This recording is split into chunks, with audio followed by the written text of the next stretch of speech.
됩니다. 그럼 마지막으로 21번을 가겠습니다. 자, 21번은요, 어떤 문제냐면요. 밑줄 친 rise to the bait가 다음 글에서 의미하는 바로 가장 적절한 것은, 자, 함축적 의미를 파악하는 문제예요. 자, 근데 여러분 여기서 약간 힌트라고 할까요? 약간 트릭이라고 할까요? 그런 게 있다면, 여러분 만약 평소에 이런 rise to the bait 같은 수거나 이디엄을 외워뒀더라면 이 문제가 상당히 쉽게 풀릴 수 있어요. 그리고 사실 이 이디엄을 외우지 않았더라도 추론을 통해서 충분히 의미가 유추 가능해요. 그러면 여러분 이런 문제 풀 때는요, 밑줄을 먼저 보셔야 돼요. rise to the bait. bait는 미끼잖아요. 미끼를 향해 rise, 뛰어오르는 거예요. 네, 미끼를 무는 거죠. 추론이 충분히 가능하죠. 네, 이거는 지금 밑줄 친 부분이 어렵지 않은 이디엄이에요. 그래서 여러분 상당히 쉽게 풀 수 있어요. 자, 이 글은요, 어떻게 푸느냐? 일단 모든 문제는요, 주제를 파악해야 돼요. 주제문을 찾아서 주제를 파악하시고요. 두 번째는요, 주제를 뒷받침하는 세부 사항을 파악해야 돼요.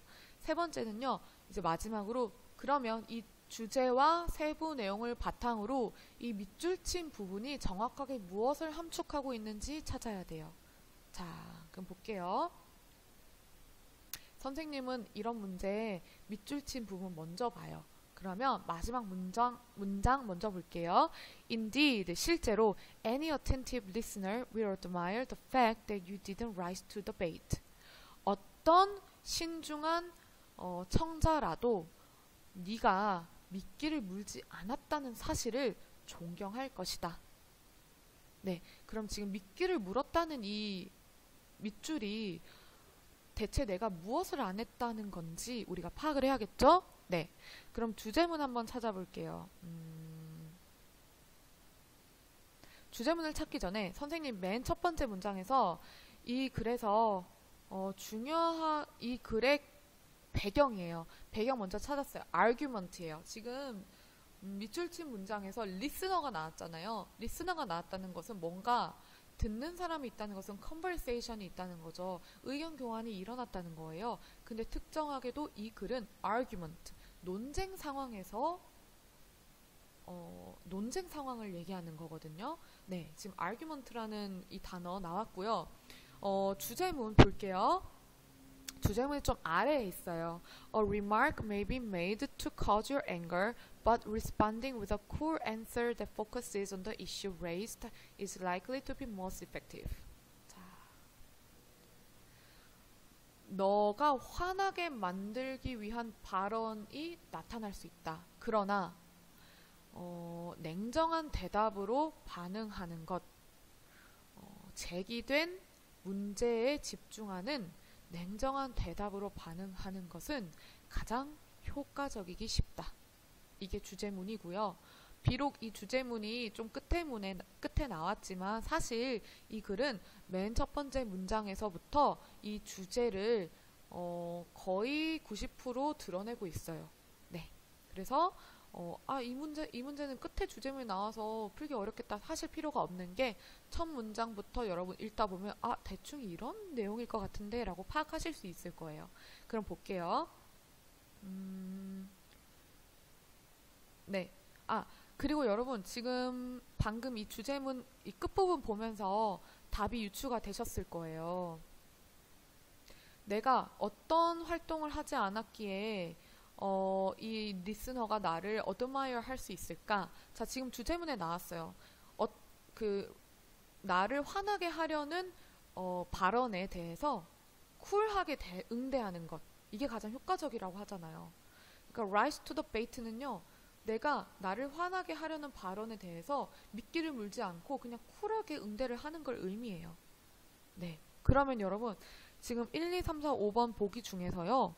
내가 어떤 행동을 하지 않아야지 미끼를 물지 않았다는 걸까요? 자, 1번 stay calm. 완전 반대죠.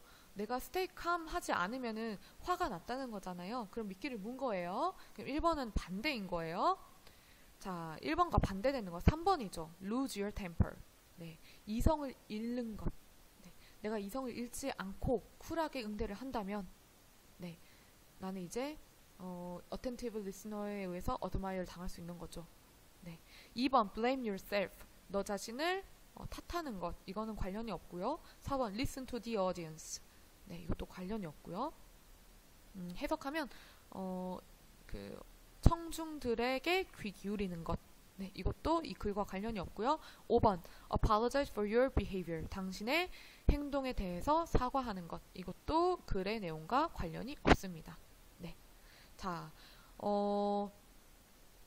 이 문제를 한번 그러면 해석을 해볼게요. 참고로 선생님이 중간에 문장 3개를 밑줄을 그어놨는데요. 이것은요, 이 주제를 뒷받침하는 세부 사항이에요. 이 세부 사항을 읽음으로써 이 주제를 이제 뒷받침을 할 수 있는 거죠. 네. 그러면 해석을 해보도록 하겠습니다. We all know that tempers are one of the first things lost in many arguments. 자, 여러분, temper라는 단어는요, 성미, 성질, 또 성격이란 뜻이에요. 근데 temper는 이렇게 많이 써요. lose temper. temper를 잃어버리다. 성미를 잃어버리다. 이성을 잃고 화를 내다 라는 뜻이에요. lose temper. 이성을 잃고 화를 내다. 자, 그래서 지금 여기서 temper가 가장 lost 되는 첫 번째 띵이다 라고 이렇게 나오죠. 네, 우리가 한글말로 직역하면 조금 이상하지만 영어에서는 lose temper라는 표현이 쓰이기 때문에 이렇게 문장이 수동태로 되어지는 거예요. 자, 우리는 모두 안다. 많은 논쟁 속에서 가장 첫 번째로 이뤄지는 것은 템퍼이다라는 것을 부드럽게 해석하자면 우리는 논쟁에서 첫 번째로 저질러지는 것 중에 하나가 화를 낸다는 것이라는 것을 우리는 안다. 네. 그 다음, it's easy to say one should keep cool, but how do we do it? 자, to 부정사라고 말하는 것은 쉽다. 이 to 구문입니다. 누군가가 냉정을 유지해야 한다고 말을 하는 것은 쉽지만 그것을 어떻게 할 수 있는가? 어떻게 냉정을 유지할 수 있는가? The point to remember is that sometimes in arguments the other person is trying to get you to be angry. 자, 기억해야 할 요점은 대절이다. 자, 대절이 보어절로 왔습니다. 자, 때때로 논쟁 속에서 the other person, 다른 사람, 그러니까 논쟁하는 상대방이 되는 거죠. 자, 네가 one이고요. 다른 한 사람이 the other이 되는 거예요. 다른 한 사람이 노력하고 있다는 것을 기억해야 된다. 어떻게 하려고 노력하냐면 get you to be angry. 너를 화나게 만들려고 노력하고 있다는 것을 알아야 된다. 되었죠? 자, 지금 get 목적어 to 부정사 5형식 문장입니다. They may be saying things that are intentionally designed to annoy you. 그들은 말하고 있는 걸지도 모른다. things, 어떤 것들이냐면 대절로 꾸며주죠. 참고로 things를 꾸며주는 관계대명사는요, which는 안 됩니다. that만 됩니다. 자, 의도적으로 디자인된 것들을 말하고 있을 수도 있다. 너를 괴롭히려고. 되었나요? 네. 자, 그들은 너를 괴롭히기 위해 디자인된 것들을 의도적으로 말하고 있을지도 모른다. They know that if they get you to lose your cool, you'll say something that sounds foolish. 자, 그들은 안다. 대절을 안다. 만약 그들이 네가 너의 냉정함을 잃게끔 만든다면, 자, cool까지가 if절이에요. 너는 멍청하게 들리는 무언가를 말할 것이라는 것을 안다.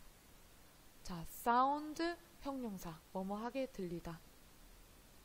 멍청하게 들린다는 것은 내가 이미 그 논쟁에서 진다는 거죠. 그러니까 너를 의도적으로 화나게 만드는 말을 계속 한다는 거예요. You will simply get angry and then it will be impossible for you to win the argument.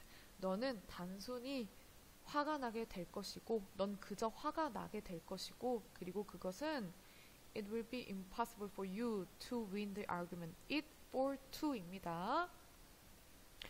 for you, 네가 to win, 이기는 것은 impossible, 불가능하다.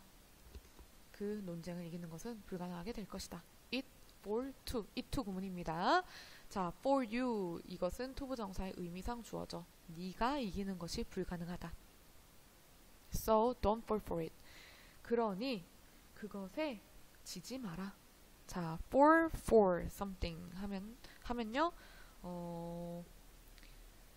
뭐뭐에 속아 넘어가다, 뭐뭐에 속다. 네, 그것에 속지 마라. 그 다음, 자, a remark may be made to cause your anger. 이것도 마찬가지예요. make a remark 하면요, 발언을 하다. 네, 발언을 만들다, 발언을 하다입니다. 자, 너의 화를 야기시키기 위한 발언은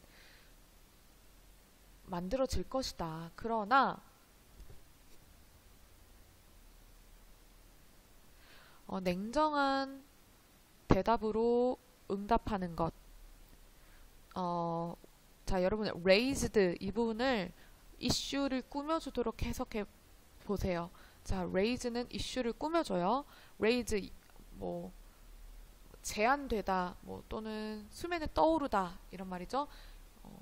제한된 문제에 관해 집중하는 냉정한 대답으로 반응하는 것이 be likely to 동사원형, 뭐뭐 하기 쉽다, 가장 효과적이기 쉽다. 자, indeed, 참으로 어떠한 신중한 리스너라도 네가 미끼를 물지 않았다는 사실을 존경하게 될 것이다. 네. 자, 여기까지 함축적 의미를 파악하는 문제를 해석을 해보았고요. 다시 한번 정리를 하자면요. 어떤 어구의 함축된 의미를 파악하는 것은요, 이 밑줄 친 부분이 쉽다면 문제가 쉽겠지만요, 밑줄 친 부분에 사실 어려운 단어를 넣으면 사실 어려운 문제가 될 수 있어요. 충분히. 네. 그래서 일단 여러분 첫 번째로 밑줄 친 문장을 읽으세요. 읽으시고요.